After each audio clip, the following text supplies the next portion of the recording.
Hi fellow crafters, I'm Becky with Flutter and Fibers, and today we're continuing on with the project that we started in the first part, which I will link below. So in the first video, you may recall, if you saw it, that we did the color selection and I showed you the palette that we're going to do. If you haven't seen that one, I'll do a quick recap on it. So for this blanket, which is a remake of a vintage Afghan, we are using Soft Sage, Cherry Blossom, and then we have a soft blue, linen, and then finally we have a variegated that has all of those colors in it. So as you can see, I've gotten quite a bit done. The pattern that we are working off of today is actually created in strips rather than just row after row after row, which actually makes it pretty easy for transporting. This particular pattern is done in a way where you've got the main color in the middle there, and then there are two of the variegated colors on the outside. And then the next row goes to one variegated in the middle and two of the solids on the outside. And then you repeat this one again for the bottom. So in the end, you end up with this pattern here where you have the blocks of colors in the different squares. Now, one of the things I decided to do was to change the color, the solid color, in the next set of squares. Now, when you're looking at this, it's a little bit challenging to see, but it does pull all together. But I'm wondering if it's going to be a little busy. I can't change that at this point because I've already done a bunch of the rounds, but it's something to consider next time.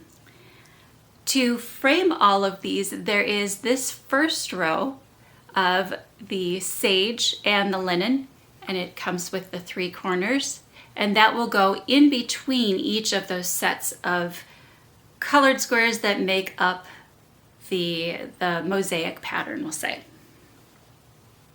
So now what I need to decide is I have a third row of those squares to do, and do I want it to be in this cherry blossom color, or do I want it to be in the blue? I know, so many choices.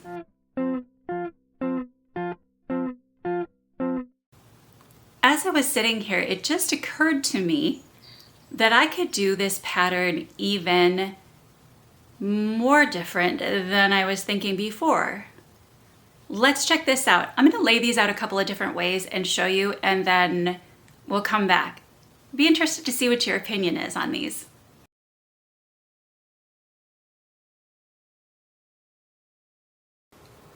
All right, it's actually been about 4.5, almost 5 hours since I started the first part. We've had a busy day. We are sitting down to work on this a little bit.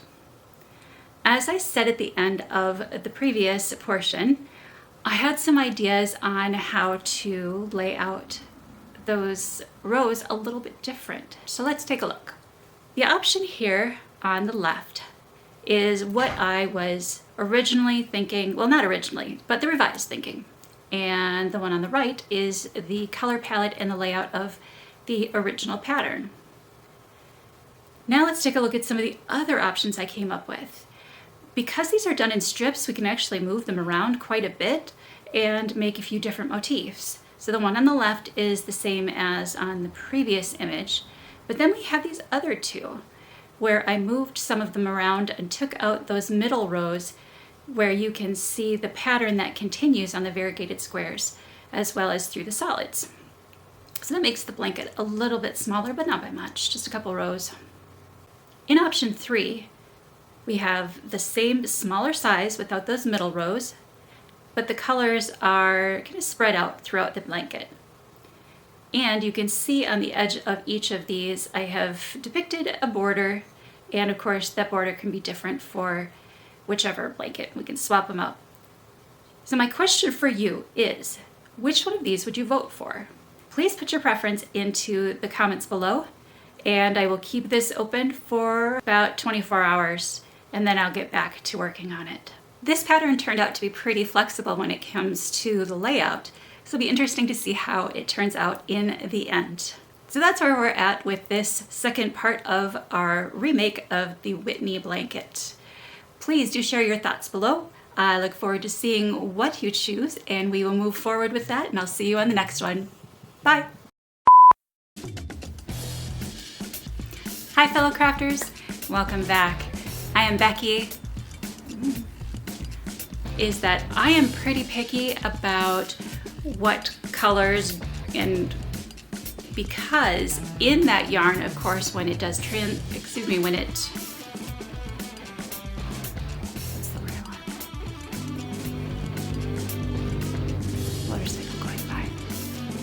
Oh, not a motorcycle, ATV. One thing you may have noticed, I